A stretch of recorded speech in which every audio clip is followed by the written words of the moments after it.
गोटे बुणाली एवं बीजर विषय आम समस्ते जानी बाइबल रे आम अनेक बुणिबा विषय देखा पाई था माथ्यू तार 13 अध्याय 1 पदरु 9 पद जदि आम पढ़िबा से जगह 4टी स्थान विषय उल्लेख करा आज ईश्वरंकर वाक्य को आम जदि एक बुणिबार मंजी सदृश भाविबा नाही ताहले ताहा आम हृदय कार्य करिबो नाही। आज आम जानिबा कथा मोर प्रिय माने जो एही बुणालीर दृष्टांत आम देखुछु ए जगह गोटे विषय कह जाउछि केतेक मंजी जाइछि पथुरिया भूमि में पड़ला केतेक मंजी जाइछि रास्ता कड़े पड़ला केतेक मंजी जाइछि कंटा बुदारे पड़ला केतेक मंजी जाइछि भल भूमि में पड़ला। तो ये जगह आमे को स्थान रे भल मंजी पड़िछि बोली आमे जानला केतेटा स्थान बोली कह जाउछि आमे देखिबा जदि जिबा ताहले दुईटी स्थान रे कोन होइछि ना परमेश्वर कर सही मंजी जो बुणिछंती ताहा से जगह रे कोन होइछि ना अंकुरित होई फल होइछि भल भूमि में पड़ला बहुत भल कथा भल फल हैला किंतु कंटा बुदारे जदि पड़छु सेठारे मध्य से कोन होछि ना भल फल होछि किंतु कंटा सब कोन करछन ताको चाकुड़ी पकोछंती। आज हमन को जानिबा को पड़िबो जे आमे माने जदि भूमि अटु आम मध्य जदि मंजी पड़ुछि तो मु जदि पढ़ुछि तो पढ़िबा समय रे कंटा आसीबा सुनिश्चित थाए जदि आपनकर जीवन रे कंटा आसु नाही ताहले बहुत भल कथा जदि कंटा आसु अछि ताहले हमन सतर्क रहिबार अछि पूर्व से कंटा सब सफा करिबार अछि। वाक्य कहि थाए जे समस्त डाल कार्य रे नाहंती ताको काटी पकाओ हालेलुया जो डाल अकर्मण्य अटे ताको काटी पकाओ अनिर्माण अग्नि रे ताको दग्ध करो बोली कहा जाय। तो आज हम जानिबा को पड़िबो कंटा पढ़िबा पूर्व ताको हम क्लियर करिबार अछि किंतु लुकरे एही प्रतिछवि किछि भिन्न देखिबा को मिले एही समान विषय को लुकरे मध्य कहा जाय लुक तार 8 अध्याय तार 14 पद जे पढ़िबा आ कंटा गछ गुडा को मध्य रे जहा पड़िला ताहा एपरि लोके जे माने सुनी सांसारिक चिंता धन और सुख भोगर बशवर्ती होई जीवन यात्रा करू करू चापी होई जानती पुणी परिपक्व फल उत्पन्न करती नाही। हालेलुया किपरि फल उत्पन्न करती नाही एक जोर रे कहबा किपरि फल पाखरे बसितबा लोक कहि दंतु परिपक्व फल उत्पन्न करती नाही।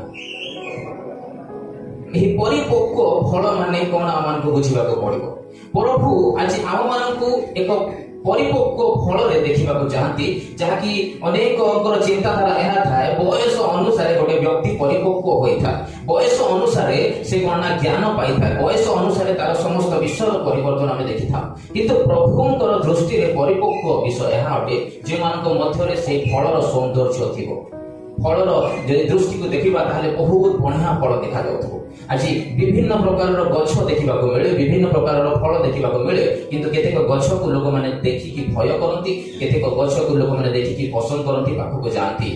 आज आम मैंने जानवा को पड़ो आम क्यों गोष्ठी गछ अटू क्यों प्रकार गछ अच्छु आम क्यों फल दौछु फल सब गछ दियंती सत कथा किंतु केतेटा फल विषाक्त मध्य थाए हमर जो गछ बढ़ू अछि जदि मो 10टा भी फल देछि किंतु लोक माने से फल खाइ किछि मध्य ताकर लाभ नाही ताले फल बेकार। तो मु जदि परिपक्व फल दो नाही जदि अपरिपक्व फल जदि मो गछ रे पडुछि ताहले ताहा परमेश्वर चाहंती नाही।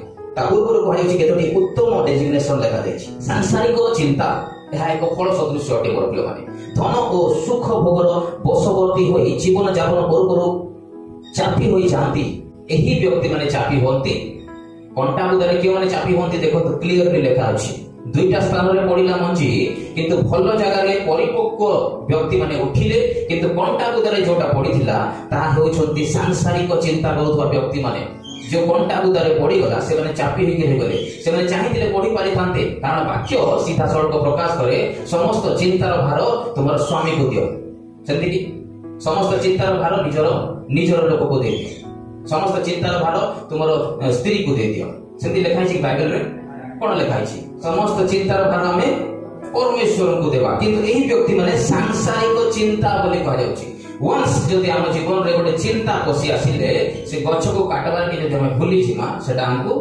दाबी दबा।